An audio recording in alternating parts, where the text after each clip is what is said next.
Hello and welcome back. In this video we're going to study um, graphing calculator basic operations, and the one calculator I'm going to be using for this demonstration is going to be the TI-83 Plus. If you have an 84 Plus, it's very similar. We'll go over some differences in the next video when I have the 84 Plus on the screen. But all of this stuff that we're going to cover today is going to look similar on the 84 Plus as it does on the 83 Plus. So let's get started with basic keys. You can notice here the white keys are all your numerical keys. Your blue ones here are your basic operations. We have an extra math button for some math operations. Here's the clear button on the right hand side. So if we want to clear the screen, we use that. We have quit. I also use quit a lot. So second, and then this mode button for quitting. You have an insert and delete key right here. So if you make a mistake or you want to delete one thing, you can use that.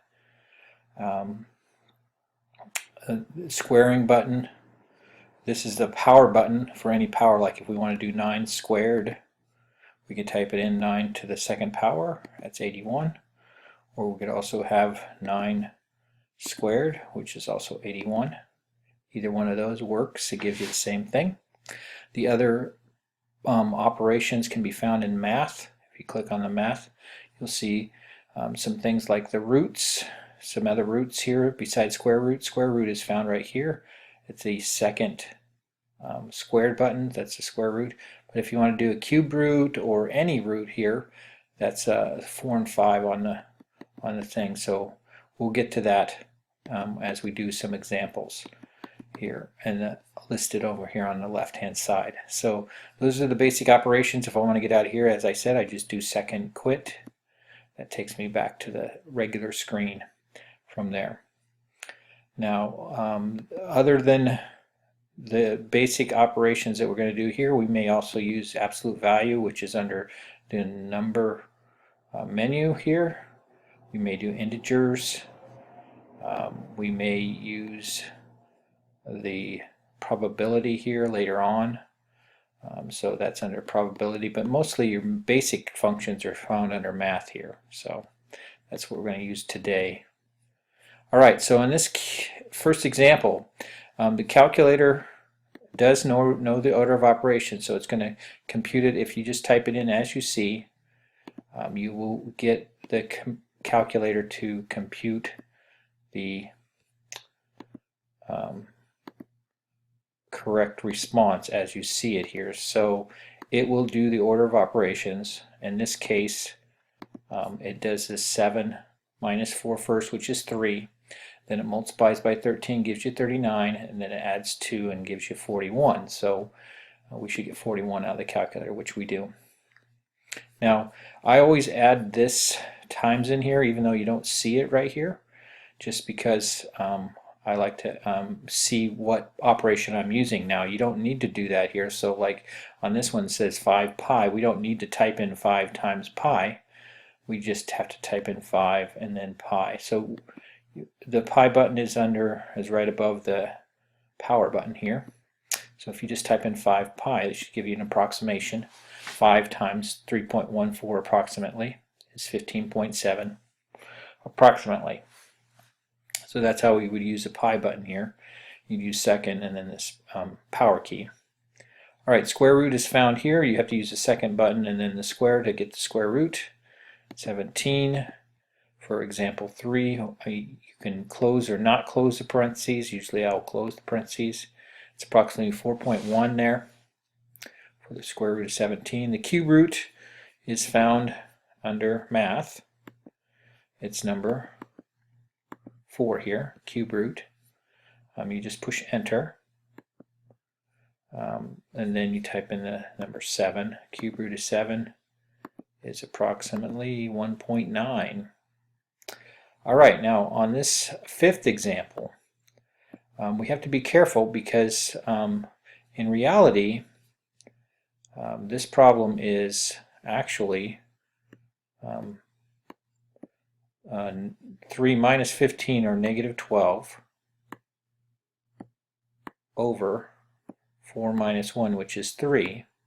So that answer is going to be negative 4. Now, the calculator doesn't see that we did some order of operations here. We did the subtraction first, but if we type it in, just as we see it, 3, let's do clear, 3 minus 15 divided by 4 minus 1, we won't get the correct answer, because the calculator thinks that to do the order of operations it has to divide 15 by 4 before it does the subtractions. That's not what we do here, though. This long bar means we've grouped the top and the bottom separately and done that first. So in reality, to get the answer, we're going to need to use parentheses so that it does the grouping the way we want. That it will do the subtraction on the top and the bottom before it does the division. Whoops. So go back, type over 1 parentheses. So that will give us the correct answer. Alright, so you have to be careful on something like that. Just make sure if you don't see parentheses but we have this long bar, then that implies that there's parentheses on the top and the bottom.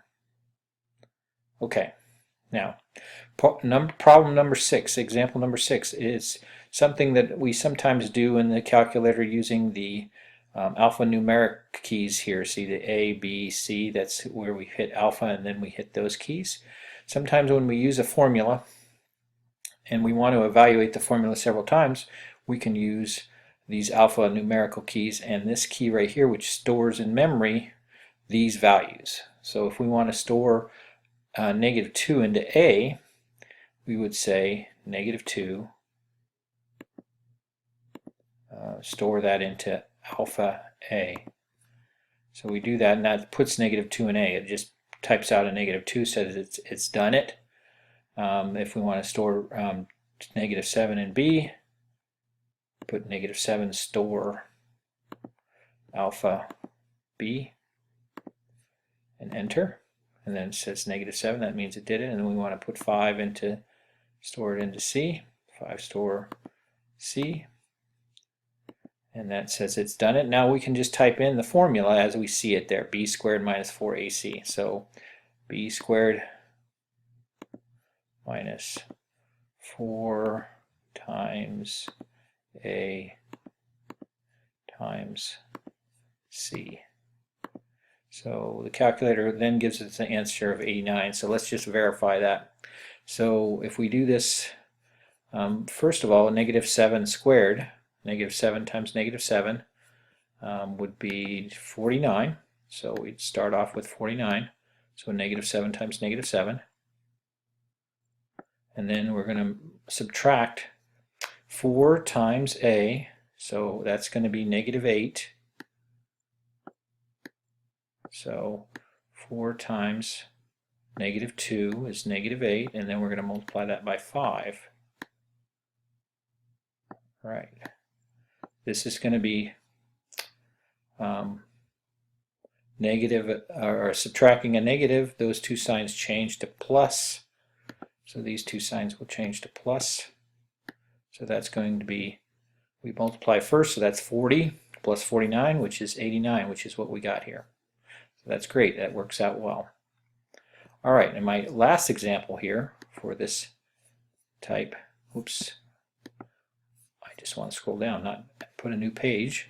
Sorry about that. For this example, we can just type it in as we see it. We want to do the divisions first. So we can do 1 divided by 7, which is 1/7, minus 3/5.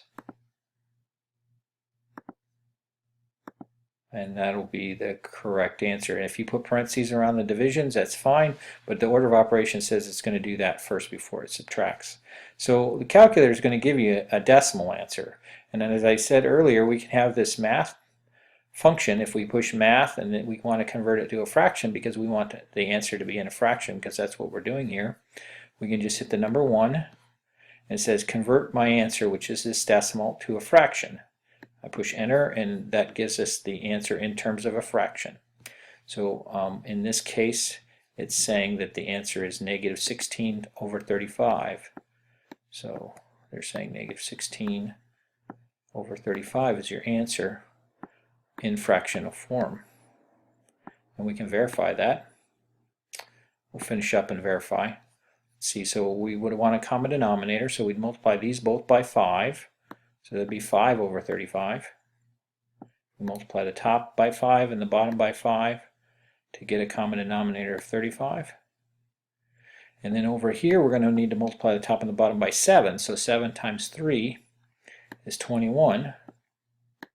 And 7 times 5 is 35. Now we have a common denominator and we just subtract. If we subtract 5 minus 21, we get the negative 16. So that verifies that that's the correct answer. So that's some of the basic operations on the calculator. If you have any questions, you can send me an email.